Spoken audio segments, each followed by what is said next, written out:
you have a truck with a solid front axle that tracks straight but your wheel is out of alignment? Well, today I'm going to fix this on my 2003 Ford F350 and I'm going to align the front axle. So let's get to it.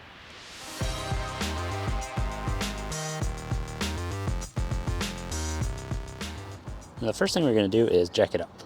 So I'm doing it on concrete because asphalt will get dented with the weight of the truck. So good concrete will be the best place to do this.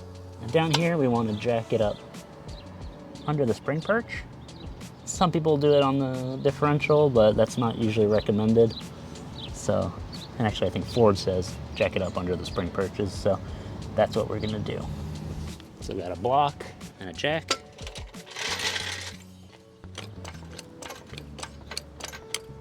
Now we want to go high enough that we can put the jack stand under the frame and the wheel stays off the ground. So right now we're off the ground. Let's see if the jack stand will work. Not yet.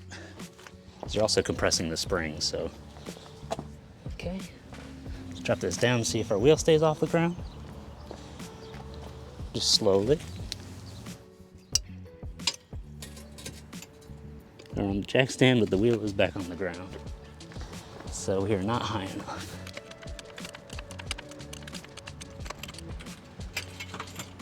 There we go.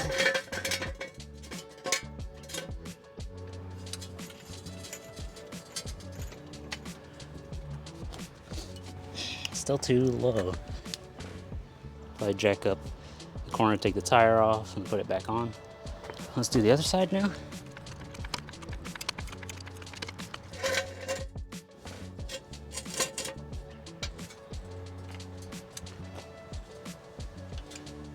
You can see I didn't have the steering wheel straight.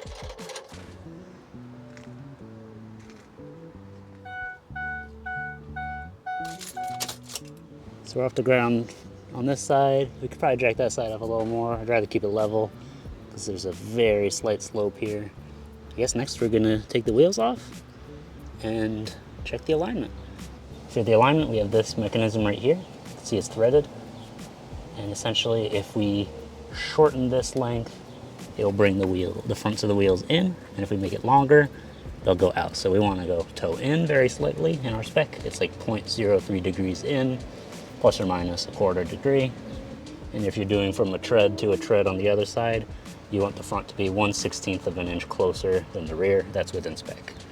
And this one up here, which has also locking collars on here, is for the steering wheel. So we'll probably do that last. But let's start with this.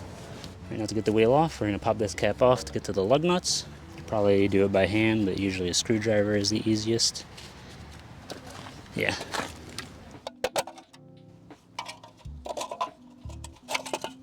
There we go. Put that aside.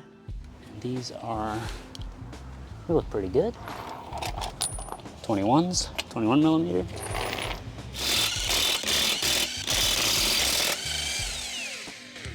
Actually, you know what? Before I take this all the way off, let's see about breaking free of those nuts and stuff. And this stuff too. Let me get the nuts, the threads on the rod. Let those soak a bit. All right, and this is a retainer bar. There's a nut on the back of it too.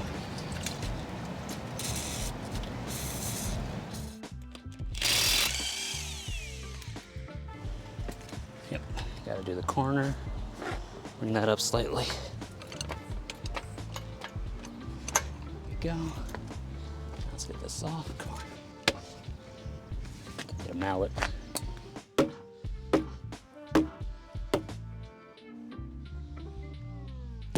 There we go.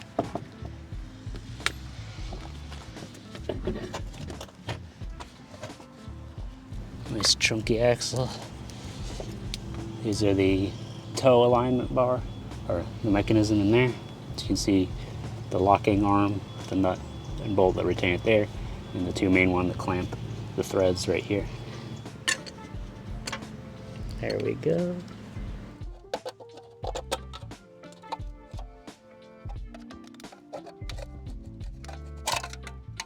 This is in good shape.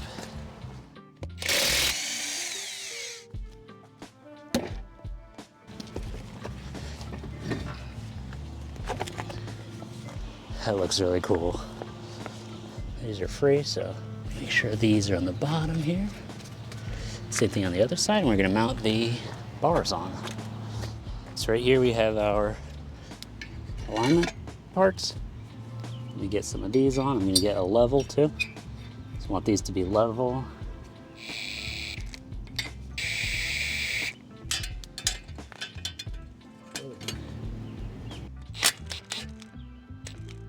Not tight, just snug. It's not going anywhere now. Oh, there it is. It's maybe a little tighter. Let me get a, maybe I can get a hand wrench, like a ratchet. Now the reason we're able to use these types of alignment bars is that the solid axle, the wheels are always in the same position relative to each other when the suspension droops. On an independent front suspension, like on a car, Range Rover, anything modern, the wheels are gonna follow an arc as they travel down. So, the droop means the shape and position of the wheels is gonna shift as the suspension drops. So you could use this in a pinch to get it, in the right ballpark, but you can't, this won't replace a more complex alignment system that does that aligns the front to the rear, like the Quick Trick that I've used before. But this will fit on these types of axles really easily, and since on these trucks the only thing you can adjust is the toe, and the rear is solid and not adjustable, this is perfect. It'll get us where we need to be. These are aligned. Let's take the measurement. Let's see how our alignment is. We've got these two tape measures here that came with the kit, and I'm gonna hang them over here. So I'm gonna work from right here. So let's see.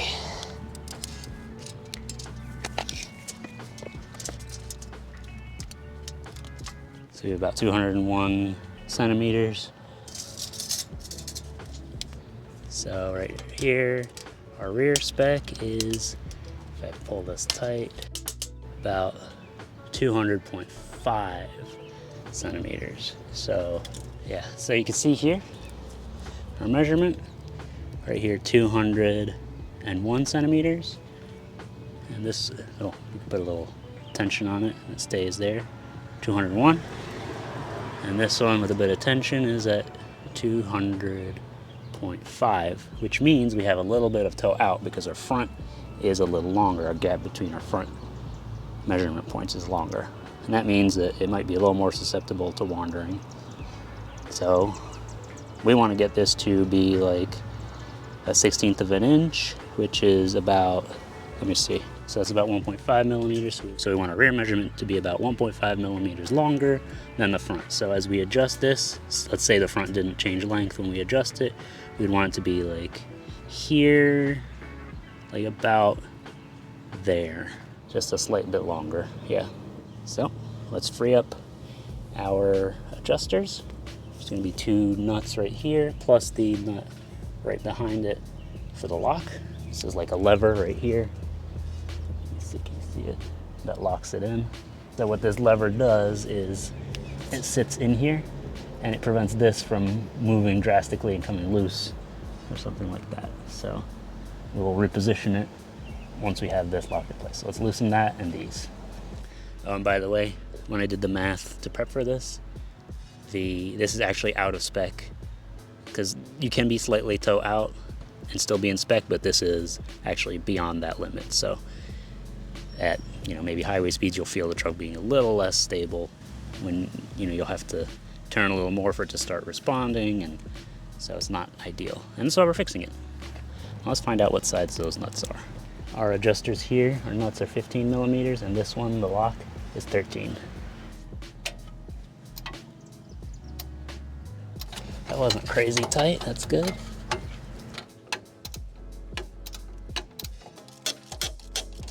Maybe that's enough. So we gotta get this finger out of the way. And this is not loosening anymore, so we need to pry it off or something, or pry it over, so that it'll slide out of the way. If I could loosen this more, fortunately, that's stuck in here. How am I gonna do this? If this is turning, it means I can't loosen this enough to slide it. I'm gonna have to cut it out and then replace it, so It's supposed to have a square retainer in there, but it's just spun out, so maybe it's not in the right position or something. It's not, can't stop it from turning right now. I think the reason this failed is because when this is tightened around the circular bar here, it squishes the piece of metal that wraps around it, and so it's not flat on either side, and so it doesn't hold very well. When I cut this, when I go to put a new one back on, I'll do a nut and bolt so that I can tighten and loosen it from both sides. There we go. You can see now we can actually slide this around. I'm going to keep this to get the right size. Now this is out of the way. You can actually see there's a little divot here where the bolt was, I guess. But we can position this as needed because this might not end up straight up and down. Now what we want to do is bring the front of the wheels together because right now we have a toe out. And to do that, we want to turn this way. I can see the threads here are such that if I turn this towards me, it's gonna pull this in, and these are reverse threaded, so they'll pull it all together. So I'm gonna start by maybe doing one turn, and then we'll measure, and then we'll keep going. Yes.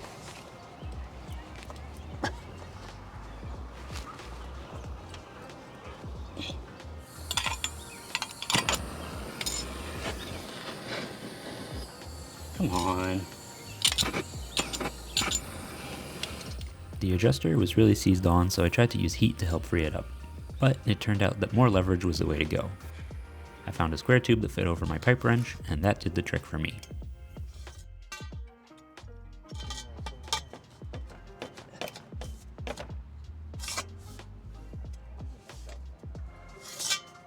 Just to see if it's moving in the right direction. Probably move slowly, huh?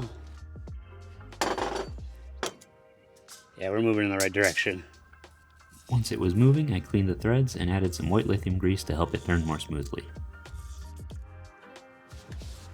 Oh. Okay, not quite loose enough for me to do it by hand here. All right, so now we're at 200.5 and 200.9, so we kind of overshot just a touch. So at that's like 0.4 centimeters. And we want to be closer to 0.1, so I'm going to bring this back in the other direction, so we're going to twist up. It started moving nicely with the white lithium grease, so it shouldn't be too bad. Bring that right back out a tiny bit, and we'll be good to go.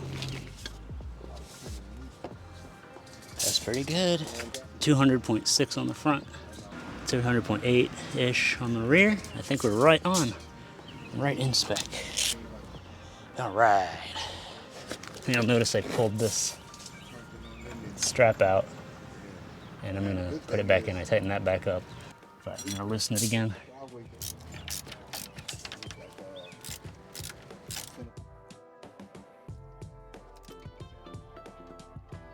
So this is gonna go here. As soon as we get our new bolt, it's gonna go on right here. I'll take these off.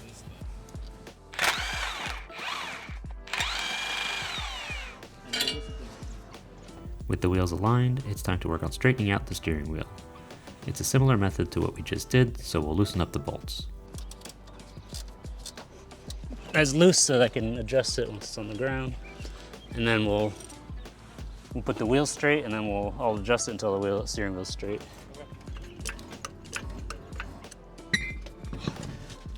The torque spec on these is 150 to 165 in the owner's manual. So maybe we'll do 157. 157 and a half is right down the middle, so. A little bit, this wheel's kind of in, and that one's out. Yeah, we have to go this way a bit. That looks good. Okay, so we're a little bit off. So that means we want to tighten that link. No, it's facing down, so if we tighten the link, we have to loosen the link, I think. Yeah, if we loosen the link, we have the pitman on to decide if that needs to be longer or shorter, or figure out. Because right now it has to go that way. Yes, the steering wheel has to go that way. The steering wheel has to turn this way, which means This has to get tighter. Okay.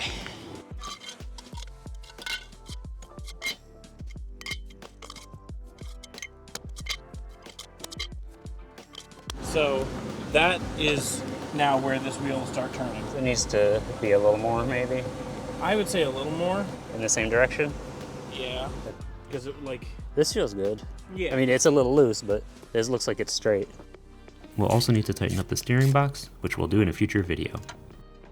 Oh, my earbud fell out. Okay.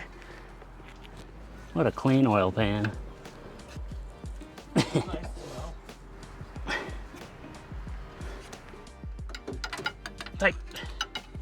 And done. I just put it on the ground. So good as off the ground now.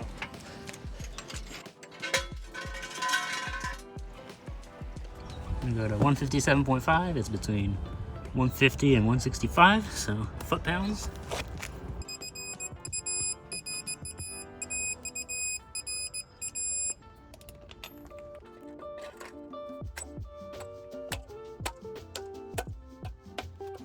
Nice. Now all I have to do is get a nut and bolt for that safety finger, retainer, and we'll be good. Alright, so I went to the hardware store. I found that the bolt length was it's probably 65 millimeters, 60 will work. And what we're gonna do is I'm gonna pop the bolt through here. See, laying this on here so it won't back out. Pop this through with the washer. So I'm gonna leave it here because there's a little indent there on this bar, and that'll prevent this from turning out of place.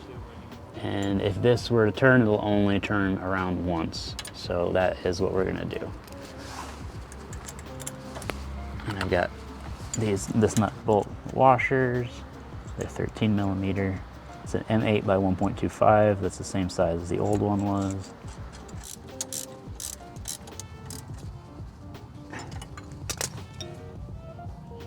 Doesn't seem like it's going anywhere. I might do little paint marks so I know where everything lines up. Right here I marked that, so I'll see if that moves. It shouldn't move much. And I marked it right here also as a reference, so that way we can monitor it if needed. But now it'll only, if somehow this turns, it can only go one time around thanks to this. So, that's the truck aligned. It's much nicer to drive now. Like I mentioned, I'll need to adjust the steering box since that's still loose, so be sure to subscribe so you don't miss that job. If you enjoyed this video, don't forget to leave a like and let me know about your alignment stories down in the comments. Thanks for watching, and I'll see you next time.